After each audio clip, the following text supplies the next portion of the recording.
Hey everybody, welcome to a Cricut craft tutorial. Today I want to show you how to take those flipping sequined items and personalize them. These were purchased from the Dollar Tree. Now before we get started, make sure you subscribe to my channel. I post new videos all the time. Hit the bell icon, that'll let you know when I post a new video. So these, like I said, super cheap, really easy to do. All you need is a sequined item and a Sharpie marker. Now, I highly recommend Sharpie brand. It seems to work the best. And make sure you think about what color you're using and what color your sequins are. This one has silver sequins under it, and I will show you right now that I tried to do it in green just to show up, and it did not work at all.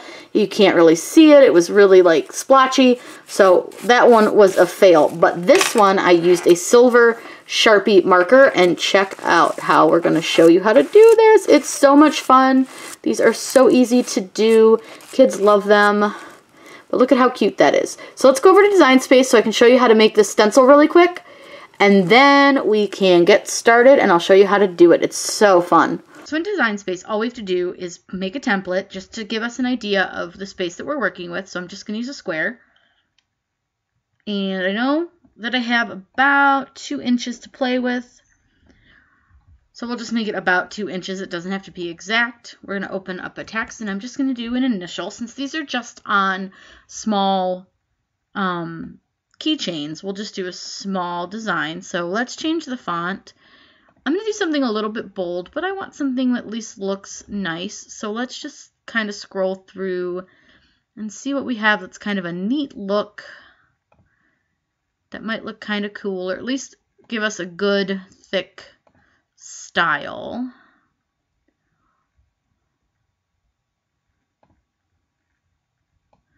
That one's pretty good.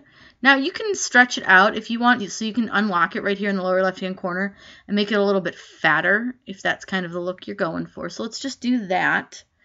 Now, because we're going to use this as a stencil, I'm going to make this square bigger so that it fits around the bee, because we need to make sure that the centers of the bee stay together since it's going to be like a reverse stencil. So select both of the items and slice them. And you're going to get rid of the black and the gray bee so that all you have is this spot here. But when you cut it, these center pieces are going to come out. So I'm going to show you guys real quick how we stop that from happening. And that way it holds them in, and you'll just color them in. So take another square, just over in your shapes, unlock your square, and make it really small and thin. Nothing too crazy. And you can make it long if you want. And you're just going to set it right here. And then you're going to duplicate. And you're going to set another one right here. So you want to make sure that it touches the inside of the letter and then the outside of the big square. Select the whole thing and click Weld. And that's going to hold your bee in place. And we'll color these in after we take the stencil off. So we know that we're working with the right size bee. So that's good. And we've got our stencil. So go ahead, click Make It. And I'm actually just going to cut 2 of these just so I have them, because I've got plenty of cardstock. I'm using cardstock on these because I don't want the vinyl to rip any of the stencil. So I'm going to cut these out. You guys don't need to see that, but just in case you haven't seen it, if you click Continue, you're going to choose your cardstock. I use the Recollections from Michaels. So all it's going to do, it's going to bring up, I'm going to use light cardstock. So I will get this cut, and then I'll show you guys how to put it on the little keychains. You place your stencil. You want to make sure you're going to stencil on whichever color that you're looking for. So this one's kind of the pearly, and then if you flip it, it's going to be silver. So I'm going to do this on the silver because I don't want to cover up any of the pearly. So just make sure that all the parts that you're going to cover with your stencil are flipped. Now again, these are from the Dollar Tree, so you know they're not perfect. So just make sure that enough of them are flipped as to where your stencil is going to go.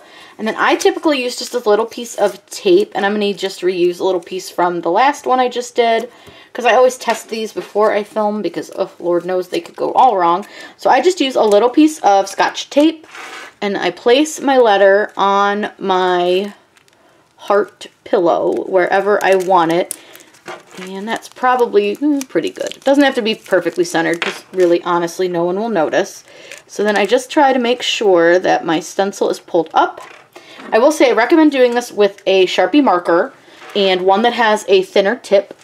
And then all you do is you just color in your stencil. Just carefully do it so that you're not going to get it under the beads. I don't know how well you guys can see this because it's kind of bright, but it is coloring it in.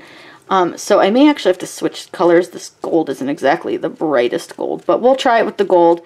But this gives you an idea on how you do it. So you just color in the direction of the sequins. Don't color the opposite because you'll end up coloring the other side of the sequins. So you just color in the direction of the sequins. And again, I don't know how well you guys can see this. It's really hard to see with this gold on the silver. I might see if the green works better. Let's try and see how the green is. I have like a really cool metallic-y green.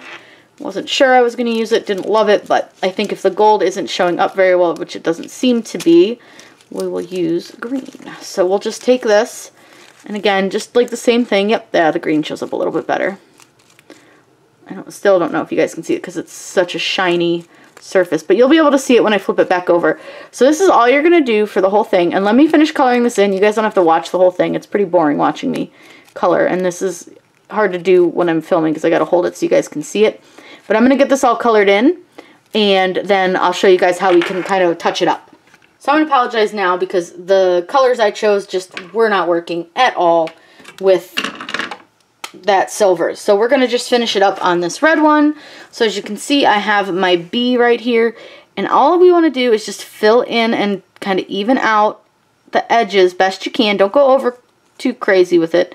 It's never going to be 100% perfect because these are going to shift a little bit, but you can just sort of clean up your lines a little and just make sure that you have decent lines and you're able to tell what the letter is. And I think this one's actually pretty good. So let's let that dry. I will say don't flip it until it's dry, but it does dry pretty quickly, but you guys can see it. It looks really good. I will say that on the silver, and I'll show you guys, I tried doing green and it didn't really work, and it could have just been the marker. The gold didn't really work either. I'll show you guys. And I tried using an off-brand. These are Bic. They're not actual real Sharpie, and that could be part of the issue. But if you look, like, you can't even, like, really see it. Like, you can see it a little bit, but you really can't see it on the silver. So keep that in mind when you're making these. You may want to do this in black. I just didn't have a black tipped, small tipped marker on hand, so I wanted to do it in a different color. So that one clearly didn't work, but we're going to let this be dry. I think it's pretty darn dry. So all we're going to do is flip it back over. And I did get a few little bits of Sharpie on this part, but you really cannot see them. It's fine.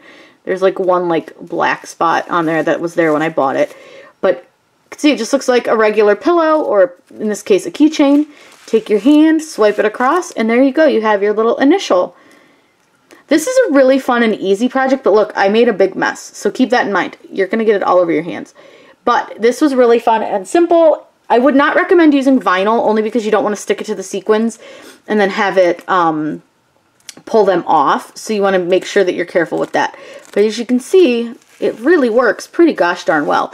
Again, tips, keep in mind what color your markers are versus what color your sequins are. And keep in mind that you want to just touch it up with your hand when you're done with your stencil. So you guys can see it came out really nice. Again, it's never going to be perfect because your the sequins do shift a bit, so don't fret if it's not 150% perfect, but it's still really cute. I hope you guys had a good time learning how to make this. It's such a fun craft. This was $1 for the keychain, and I just used some leftover cardstock and some Sharpie markers. If you guys have any questions, please let me know in the comments down below. Make sure you subscribe to my channel. I put out new videos all the time. Hit the bell icon. That'll alert you to when I post a new video. I hope you guys had a great day and happy crafting.